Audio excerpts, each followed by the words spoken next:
Welcome to Within the Frame, where we bring the most pressing issues across the globe into focus. I'm Kim Mok-yeon. South Korea's democratic evolution has been fast and hard-fought, from the April 19 revolution in 1960 to the impeachment of two presidents in just a little over a decade. Now, these events reflect not only political turbulence, but also the strength of a civic culture that continues to push for accountability and reform. Recent developments, most notably the impeachment of former President Yoon Suk Yeol, have sparked new debate about the state of South Korea's democracy, its resilience, its institutions, and the public's role in shaping it. At the same time, concerns are rising about political polarization, generational divides, and democratic backsliding, as noted in recent international reports. So today we ask, how far has Korean democracy come? What challenges lie ahead? And what lessons can be drawn from its unique path? For answers to this, we connect to Mark Peterson, Professor of Korean Studies at Brigham Young University. Welcome, Professor. Thank you. It's nice to be here. Thank you. And also joining us is Alexis Dutton, Professor of History at the University of Connecticut. Great to have you, Professor. Thank you for including me. So let's start our discussion with Professor Peterson. Democracy in South Korea has undergone numerous experiences in quite a short period of time, from April 19 revolution to the recent impeachment of President Yoon. As someone who has long studied Korean history and democracy, that you've even wrote a paper on the May 18th democratization movement, how developed would you say is Korean democracy today? Well, I've seen a lot of changes, and you talk about my long history. It's been 60 years this year since I started studying about Korea, and I've seen a lot of changes. I've seen a lot of things happen, and I know there are people that are concerned about what's happened now. But after what we've seen in the past, I'm quite buoyed up by what's happening. I'm really quite proud of what I've seen in Korea in the development in the last 60 years. So I know people are anxious about the impeachment. I know good friends who are on one side. I have good friends that are on the other side, and people are offended and people are worried and all these sorts of things. But Korea's been through a lot, and they'll get through this. Well, that's very relieving to hear from a 60-year expert on the field. Now, let's also invite Professor Dutton to the conversation. So, in particular, what kind of significance do you think the recent impeachment of former President Yoon Suk Yeol holds for Korean democracy, and what implications do you think it has for other countries as well? So thank you very much for these excellent questions, and also the chance to learn from Professor Peterson again and again. I completely agree with everything he says. My first experience in Korea is in the late 1980s, putting toothpaste under my eyes for the to mitigate the complications of whatever the tear gas bombs that were being used. Korea is amazing. Korea's constitution is amazing. And I have been asked in recent weeks by colleagues around the United States, what can we learn from South Korea? How do we organize protests in the United States to save the American Constitution? I think what's truly important is that South Korea follows the laws that it has written. And that's what it's teaching everybody, and maybe ahead of the curve. But more power to South Korea, and more power to following the letter of the laws well written. Right. So the key would be abiding by the rules that the country has set. Professor Peterson, then South Korea has gone through the democratic process of impeaching a president already twice. How would you assess the impact of these experiences on the institutional maturity of the country's democracy?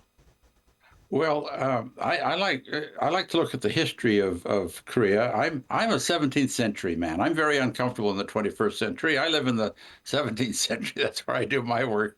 And in traditional Korea, there were seeds of democracy. The Korean king had limitations on what he could do. He had like a check and balance, the samsa, the censorate that would keep track of him. And there were petitions for this, that, and the other way back in the Joseon dynasty. So the seeds of democratic movement are old and long-lasting in Korea. I was so proud of Korea when they democratized after the military period in 1987. And they started to have regional elections. Before, the mayors, the county governors were all appointed, and now they could all be elected. And suddenly democracy is all over the place, and even to the extent of universities electing the president from among the faculty. That's an amazing thing. You don't have that in America. In America, every university, whether it's a state school or private school or church school, there's a board that will make those decisions about the president, but not in Korea. It's democracy. And so I'm very proud of Korea about that. It's backed off of that with some of the universities. They've gone back to more of a board system, but still, the idea of democracy is just very, very strong in Korea. And, you know, we say that the election process is the highest form of democracy. It's really not. The highest form is impeachment. If you can remove a president or another high official through peaceful means, and although impeachment is traumatic, but it's peaceful, that's the highest point of democracy. So as an American who frankly would like to see an impeachment or two in America, to see what Korea has done, I think it's really wonderful. I'm really proud of the democracy that's developed in Korea. Wow, so these impeachments could actually be signs of democratic strength rather than instability, and it could offer some institutional learning opportunities along the way. Now, but Professor Peterson, compared to other countries in the West, South Korea has a shorter history of democracy, and it has relatively steadily and consistently achieved democratic consolidation. What do you think is the reason behind this? Well, a lot of it has to do with the historical precedent. Student demonstrations have been an element of Korean democratization you started your presentation today with the Sayeolgu, the April 19th movement of students. But student demonstrations go back into the Joseon dynasty. If the students at the National Academy were upset about something the king had decided, they'd stage a walkout. And the king would say, well, what are the students upset about? And they would listen to them. So I think a lot of the aspects of really democracy in Korea have roots that run very deep in this country. Right, so the youth had actually played a big part in that since the Joseon Dynasty period. Now, Korea's democracy is actually often seen to have advanced through large-scale protests, like Professor Peterson has mentioned, such as the May 18th Democratic Uprising and the candlelight rallies during the former President Park Geun-hye's impeachment. Professor Dudden, in this latest impeachment of former President Yoon, protests were largely driven by younger generations. Do you think this culture of protest influencing Korean democracy? So I actually called my son this morning. He's about to turn 20, and he will be embarrassed that I say this, but I said, why does democracy matter in Korea? And he attended the 2016, 2017 protests with me, and he said, because democracy matters because it gives people at least the illusion that your voice matters. And I think once that illusion is enshrined in constitutional law, it matters and you fight for it. And that's what Professor Peterson and I do for a living, is we fight for the right to have research-based evidence and say it. And that is what Korea champions and has championed. As he rightly pointed out, this is not a new thing in Korean history. That is to say, it has roots in Joseon.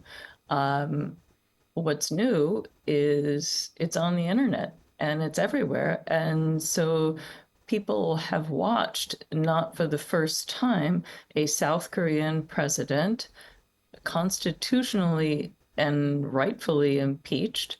I think what to me is especially important about Yoon Suk Yeol's impeachment is that when Park Geun-hye was impeached, and I'll be really quick, when Park Geun-hye was impeached in 2017, a lot of people were saying, oh, well, because she's a girl, she got impeached. And I'm just putting it that way. And what we've learned about this impeachment process is no, it's not because you're a girl you're impeached. It's because you did the wrong thing. So first, I would like to say thank you for sharing your experience with your son. So it's interesting, how this protest culture, especially led by young people, has become not just a reaction, but also a consistent force in shaping democracy in the country. But on the other hand, the VDEM Institute under the University of Gothenburg in Sweden recently published its democracy report for 2025, which said that Korea's level of democracy actually declined compared to last year and that autocratization was already underway. Professor Peterson, what's your take on this? I'm Swedish by heritage, and I'm going to disagree with my Swedish brothers on this one. It may have looked like a slight decline in democratic power for a short while, but no, the completed impeachment process with judgment by a panel of judges, it just underscores the beauty of this highest level of democracy where even a president can be removed. One comparison we can make to the European countries, Canada and Israel, that have parliamentary systems, it's much easier to remove a president. But the United States and Korea are locked into this 4-year, 5-year thing where you're sort of stuck, and it's a traumatic thing to get to the point of impeachment. And in the United States, with Trump won, we tried twice and failed. And I think he's bruising for another one, the way he's going, the way he's abusing all sorts of laws and sending people off to prisons without any hearings or anything. So impeachment's more traumatic and is more difficult than a parliamentary system where a vote of no confidence sets it up. But in either way, democracy, the key to democracy is as a historian, is the comparison to a monarchy. And the only way you replace a monarchy is, well, you can drive him out. The Korean two monarchs were exiled, but often it's by killing. And, a peaceful transition of power is the key. Mm-hmm. So with that analysis that you've had, then what kind of threats do you think and challenges do South Korea's democracy face as of the moment? I'm not worried. I'm sanguine about the prospect of a peaceful transition. All political activity, whether it's at the school board or at the city hall, you've got people with different ideas, and some people get very passionate about things, and some people will get out and demonstrate. But in the end, you have to compromise, you have to recognize, and you have to step down if the other side has more votes. And I'm optimistic that Korea will get through this in good order. I'm very optimistic. Right. Now, but in the aftermath of the impeachment crisis of former President Yoon Suk Yeol, citizens' political fatigue has seemed to be intensified, and there are concerns that this could lead to decreased trust in political parties or political apathy as well. Professor Dutton, what kind of measures do you think are necessary to maintain civic engagement for the long-term development of the nation's democracy? So I completely agree with Professor Peterson's read of South Korea's democratic health. My father, I don't know why I'm talking about my family today, but I am. My father was a professor of American political humor, and he always said that you can measure the health of a democracy if it can laugh at itself. And South Korea's cartoonist for the Hangyeore Shimbun, that was Japanese pronunciation, I apologize. The Hangyeore cartoonist is the best health of South Korea. He has consistently taught me not only what's happening in Korea, but to laugh at itself. And I think, in the United States, we can still laugh at ourselves. And we still have nighttime Jimmy Kimmel, for example. And until President Trump arrests comedians, until South Korea arrests cartoonists, I think we're all good. All right. So as of now, it seems right, and we still have to work to maintain public trust in order to maintain this momentum. Now, amid these challenges, such as political polarization and the crisis of trust in the media, Professor Peterson, in what direction do you think Korea's democracy should head towards moving on? Well, I think it's fine, as I've said before, but I think everybody just needs to take a deep breath and move on. People who didn't like Yoon Suk Yeol lost, and he became their president by less than 1%. He didn't complain, or his loser didn't complain about it. They went ahead, and we'll go ahead and have a new election in June. There'll be two good people will step forward, and we'll have a good election, and it'll be okay. Just take a deep breath and relax, and it's going to be okay. And don't look back at the Chosun dynasty as a bad example. I am tired of people that talk about Hell Chosun. Hell Chosun is a phrase that Koreans use to describe Korea today, implying that it's awful like it was in the old days. It was not awful in the old days. The Chosun dynasty was a wonderful dynasty. It lasted 500 years. It had its problems, but it went on, and it was stable and relatively tranquil. And Korea has deep roots, and so just take a deep breath, and like Professor Duden says, laugh at it and move forward. Right, so we always have something to learn from our past. Professor Duden, do you have anything to add on to this? What kind of path do you think Korea's democracy should move forward with? I think one thing that South Korea really has to offer the world is how it obeys the rules that are in place. And I say this because colleagues in Connecticut say, well, can you teach us about how South Koreans protest? And the 2016, 2017 protests, there wasn't a single piece of trash on the street the day after. So if you follow the rules as Professor Peterson says, if you follow the rules on both sides of the aisle, protest, speak your mind, and have evidence to support your claim. And I think, South Korea is the beacon for so many countries. I mean, let's remember, South Korea does still hold the world's record for the longest serving political prisoner during the dictatorships.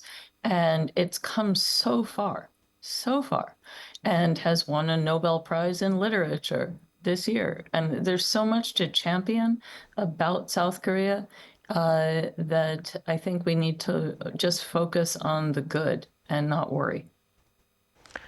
Right. Thank you both for your thoughtful insights. As we've heard today, South Korea's democracy stands at a complex crossroads shaped by decades of struggle, empowered citizens, and evolving institutions. So while challenges like polarization and political fatigue remain, it's clear that Korea's democratic story is still being written, and it's still giving important lessons for the world. We will have to wrap up our discussion right here. Thank you so much for your time, Professor Peterson and Professor Duden. We appreciate your perspectives. Thank you. Thank you. And that'll be all from us on Within the Frame. Be sure to tune in next time as we continue to explore the stories that matter. Until then, stay informed and engaged.